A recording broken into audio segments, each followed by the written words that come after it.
Hello everyone, আজি আপোনালোকৰ বাবে এটা নতুন পিঠা ৰেচিপি লৈ আহিছো।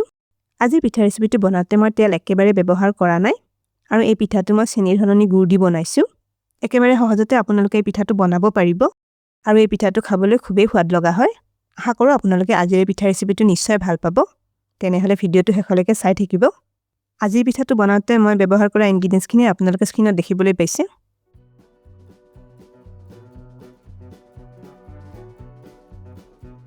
এয়া মই 1 কাপ ভাত খোৱা চাউল পানীত ভিজাই 2-3 ঘণ্টামান সময়ৰ বাবে থৈ দিছিলোঁ। চাউলখিনি এতিয়া কোমল কোমল হৈ পৰিছে। এয়া চাওক চাউলখিনি ভাঙি দিলে ভাঙি ভাঙি গৈছে। ইয়াতে আপোনালোকে যিকোনো ভাত খোৱা চাউল ব্যৱহাৰ কৰিব পাৰে। এই চাউলখিনি মই এনেকুৱা কাপেৰে 1 কাপ লৈছোঁ। আপোনালোকে যিকোনো বাটি বা কাপেৰে চাউলখিনি জুখি দিব পাৰে। এই চাউলৰ পানীখিনি একেবাৰে ভালদৰে এবাৰ চালনীৰে চেকি লৈছোঁ। এতিয়া চাউলখিনি আগতে এবাৰ খুন্দি লওঁ। এয়া চাউলখিনি মই মিক্সাৰ গ্ৰাইণ্ডাৰৰ জাৰ এটাত দি লৈছোঁ। ইয়াতে চাউলখিনিৰ লগত আৰু অলপ বস্তু দি লওঁ। এয়া আধা কাপ মান ভাত ইয়াতে দি ললোঁ। ভাত অলপ দিলে পিঠাখিনি কোমল কোমল হ'ব। এয়া দিছোঁ আধা কাপ শুকান নাৰিকলৰ গুড়ি। আপোনালোকে ইয়াতে ৰুকি লোৱা কেঁচা নাৰিকল ব্যৱহাৰ কৰিবও পাৰে। এতিয়া ইয়াতে মই আধা কাপ মান পানী দি লৈছোঁ। এইখিনি এতিয়া একেলগে এবাৰ মিহিকৈ খুন্দি লওঁ। এয়া মই চাউলখিনি ভাত আৰু নাৰিকলৰ লগত একেলগে পিচি ললোঁ। এইখিনি চাওক খুব ধুনীয়া মিহি মিহি হৈছে। এই চাউলখিনি পিছতে মই পিছত আৰু আধা কাপ মান পানী ব্যৱহাৰ কৰিছোঁ। চাউলখিনি পিছতে কিন্তু একেবাৰে মিহিকৈ পিচি ল'ব লাগে। এতিয়া ডাঙৰ বাটি এটাত পিঠাগুড়ি মিশ্ৰণটো ঢালি লওঁ। পিঠাগুড়ি মিশ্ৰণটো এয়া চাওক মই দেখুৱাই দিছোঁ। এইখিনি কিন্তু এনেকুৱা অলপ পনীয়াকৈ পিচি লৈছোঁ। চাউলখিনি খুন্দুতে মই প্ৰথমতে আধা কাপ পানী দি লৈছিলোঁ আৰু পিছত আৰু আধা কাপ মান পানী দিছোঁ। মানে 1 কাপ চাউলৰ লগত মই ইয়াতে 1 কাপ পানীয়ে ব্যৱহাৰ কৰিছোঁ। এতিয়া এইফালে চচপেন এটাত 1 কাপ মিহিকৈ কাটি লোৱা গুড় দি ললোঁ। এয়া আধা কাপতকৈ অলপ কম পানী গুড়খিনিত দি ললোঁ। ইয়াতে কিন্তু মই গুড়খিনি গলাবলৈ মাত্ৰ অলপ পানীহে ব্যৱহাৰ কৰিছোঁ। এইখিনিতে এটা ৰিকুৱেষ্ট কৰিলোঁ, ভিডিঅ'টো চাই ভাল পালে লাইক আৰু শ্বেয়াৰ কৰি দিব। আপোনালোকৰ যিসকলে আমাৰ চেনেলটো এতিয়ালৈকে ছাবস্ক্ৰাইব কৰা নাই তেওঁলোকক আমাৰ চেনেলটো ছাবস্ক্ৰাইব কৰিবলৈ ৰিকুৱেষ্ট কৰিলোঁ আৰু কাষতে থকা বেল আইকনটো টিপি নটিফিকেশ্যন অল কৰি দিব। এতিয়া গুড়খিনি গলি আহিলে এইখিনি এবাৰ উতলাই লওঁ। এয়া আমাৰ গুড়খিনি গলি আহিছে। গেছটো অফ কৰি দিছোঁ। এই গুড়খিনি কিন্তু ডাঠ কৰি উতলাই থাকিব নালাগে, মাত্ৰ এবাৰ গলাই ল'লেই হৈ যাব। এই গুড়খিনি এতিয়া লগে লগে ব্যৱহাৰ কৰিম। এয়া চেকনি এখন লৈছোঁ। পিঠাগুড়িৰ মিশ্ৰণখিনিত গলাই লোৱা গুড়খিনি চেকি লৈ দি লওঁ। এইখিনি মই গৰমে থাকোঁতে দি লৈছোঁ।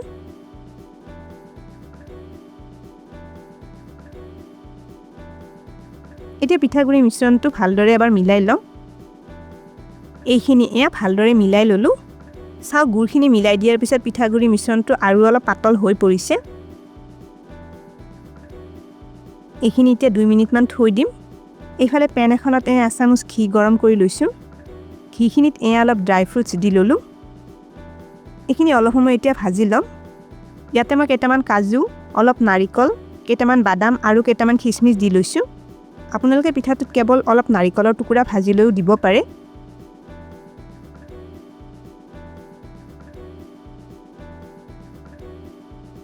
এইখিনি দেখিছেনে ভাজাগৈ অলপ ৰঙচুৱা হৈ আহিছে। ড্ৰাই ফ্ৰুটছখিনি এতিয়া মই প্লেট এখনত উঠাই লওঁ। এইখিনি মই পিছত পিঠাটোত ব্যৱহাৰ কৰিম। এয়া পিঠাগুড়ি মিশ্ৰণটো আকৌ লৈ লৈছোঁ। ইয়াতে এয়া 4টামান ইলাচি গুড়ি কৰি লৈ দিছোঁ। এয়া এচামুচৰ 4 ভাগৰ এভাগ বেকিং সোডা ইয়াতে দি ললোঁ আৰু এয়া লগতে অকণমান নিমখ দি লৈছোঁ। এতিয়া গোটেইখিনি আকৌ এবাৰ ভালদৰে মিহলি কৰি লওঁ। এইখিনিতে এটা কথা কওকচোন, এই বহাগৰ বিহুত আপোনালোকে বাৰু কি কি পিঠা বা লাড়ু বনাই খাবলৈ ভাল পায়? ভিডিঅ'ৰ তলত কমেণ্ট কৰি জনাবচোন।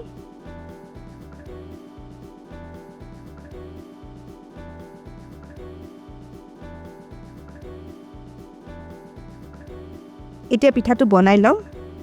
এয়া এটা ষ্টিলৰ বাটিত 2 টোপালমান ৰিফাইন তেল দি লৈছোঁ। তেলখিনি বাটিটোৰ চাৰিওফালে ভালকৈ এবাৰ সানি লওঁ। তেলখিনি সানি ল'লে পিঠাটো বনোৱা হোৱাৰ পিছত উলিয়াই ল'বলৈ সুবিধা হয়। এয়া পিঠাগুড়িৰ মিশ্ৰণটো বাটিটোত দি ললোঁ। পিঠাটো এতিয়া সিজিব দিম। এয়া কেৰাহী এটাত পানী অলপ দি মাজত ষ্টিলৰ ষ্টেণ্ড এডাল দি লৈছোঁ। এতিয়া পিঠাগুড়িৰ মিশ্ৰণ দিয়া বাটিটো ষ্টেণ্ডডালৰ ওপৰত দি বহুৱাই ল'ম। বাটিটো এয়া ষ্টিলৰ প্লেট এখনেৰে ঢাকি দিছোঁ এতিয়া কেৰাহী ঢাকনিখন লগাই পিঠাটো 1 ঘণ্টামান সময়ৰ বাবে ভাপত সিজি থাকিব দিম গেছৰ জুইটো এতিয়া কমাই থোৱা আছে প্ৰায় 25 মিনিট মানৰ পিছত এয়া কেৰাহী ঢাকনিখন আঁতৰাই ললোঁ ষ্টিলৰ প্লেটখনো লাহে লাহে উঠাই লম খুব গৰমে আছে বাবে প্লেটখন সাৱধানে আঁতৰাই লৈছোঁ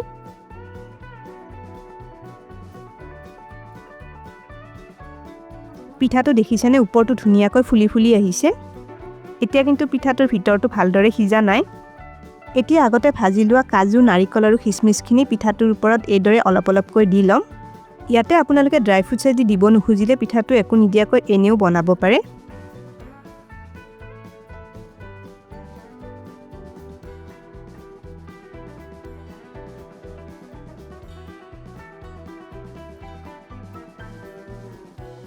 এতিয়া আকৌ ষ্টিলৰ প্লেটখনেৰে বাটিটো ঢাকি দিছোঁ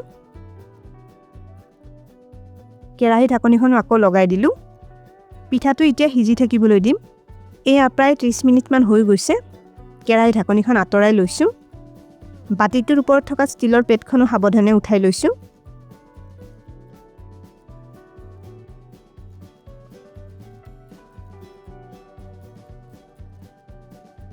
এয়া চাওক আমাৰ পিঠাটো ধুনীয়াকৈ সিজি গৈছে খুব ধুনীয়াকৈ পিঠাটো ফুলি আহিছে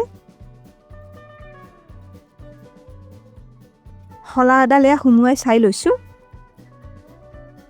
পিঠাটো এতিয়া গৰমে আছে বাবে অলপ আঠা আঠা হৈ আছে কিন্তু ঠাণ্ডা হোৱাৰ পিছত এই আঠা আঠা ভাৱটো নোহোৱা হৈ যাব এতিয়া পিঠাটো একেবাৰে ঠাণ্ডা হ'বলৈ থৈ দিম এয়া আমাৰ পিঠাটো একেবাৰে ভালকৈ ঠাণ্ডা হৈ পৰিছে পিঠাটো এতিয়া বাটিটোৰ পৰা উলিয়াই লম চুৰি এখনেৰে বাটিটোৰ চাৰিওফালে অলপ ৰুকি ৰুকি পিঠাটো এৰুৱাই লৈছোঁ এনেকৈ অলপ অলপ এৰুৱাই ল'লে পিঠাটো উলিয়াবলৈ সুবিধা হয় এয়া চাওক পিঠাটো উলিয়াই ল'লোঁ এতিয়া পিঠাটো কাটি ল'ম এই পিঠাটো খুব ধুনীয়া কোমল কোমল হয় অকণমানো তেল নিদিয়াকৈ বনোৱা এই পিঠাটো কিন্তু খাবলৈও খুবেই সোৱাদ লগা হয় এয়া চাওক মই পিঠাখিনি ধুনীয়াকৈ কাটি ল'লোঁ পিঠাটো দেখিবলৈ একেবাৰে কেকৰ দৰে হৈছে এই পিঠাটো প্ৰায় 2-3 দিনলৈ থৈ খাই থাকিব পৰা যায়